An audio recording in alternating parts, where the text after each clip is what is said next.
Jo, 1.200.000 euro si pas raportit të Ministrisë, për të cilat lidhet viti sezonit 2024-25 dhe lidhet sezonit 2025-2026, apo kupton? Se kur të merr ti çit pjesën në janar ti veç që sezon ku kalu me Al-Bashi që kanë luftë shumë lojtarë që nuk e dini kasoj kanë pas pagat 20.000, 25.000 Jordan Davis o ka një Prishtinë shumë e madhe, një Paco Olmos ka arë me $20.000. Na nuk dojmë gju gishtin, nuk dojmë mi mohu, mi hup asnjëherë, se që e kryesia dhe ma herët ka pushtu 40 titull. Kjo deklarate e Luan Maloku, drejtorit general të klubit të basketbollit Prishtina, trazoi jo vetëm publikun basketbol dashës në kryeqytet e gjithë Kosovën të martën. 25.000 euro në muaj për një basketbolist është një pagë për te çdo pritjeje që mund të ketë pasur dikush. Por, një ditë më pas, po thuhet se pagë të tillë nuk pati kurrë te Prishtina. Madje, rroga më e madhe nuk hipi as në 20.000 euro. Më së shumti që dha klubi i basketbollit nga kryeqyteti, sipas një burimi shumë të afërt me menaxhmentin e mëhershëm, ishte $15.000 në muaj për një lojtar dhe atë për një kohë të shkurtër.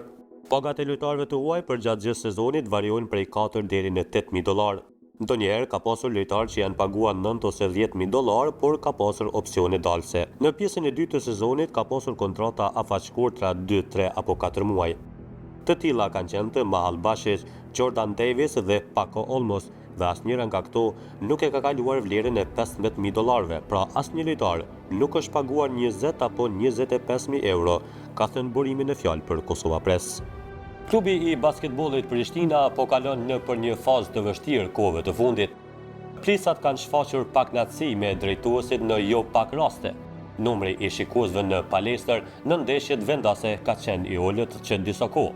Në këto rrethana, kryesia e mëhershme dha dorëheqje në fund të vitit të kaluar.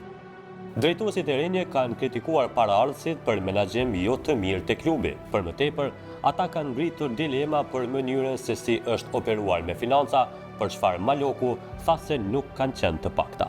Me të ardhën në zyrë, ne kemi parë që këtu ka pasur shumë keq përdorime.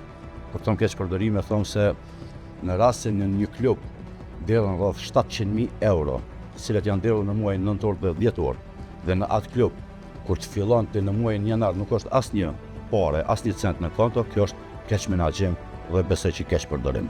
Nuk du me hita ajo pjesë janë organet e rendit që mirën me atë punë, por për të keq menaxhimu më thonë se kem menaxhuar më herët në këtë klub, kem qenë më herët unë, do kem qenë krejt këtu, dhe është shumë jo normale në 700.000 euro për 30 ditë mu avollu. Prishtina është ekipi larg më i mirë në vend me gjithsej 40 tituj, por nuk ka fituar një trofe të shmueshëm në 4 apo 5 vitet e fundit.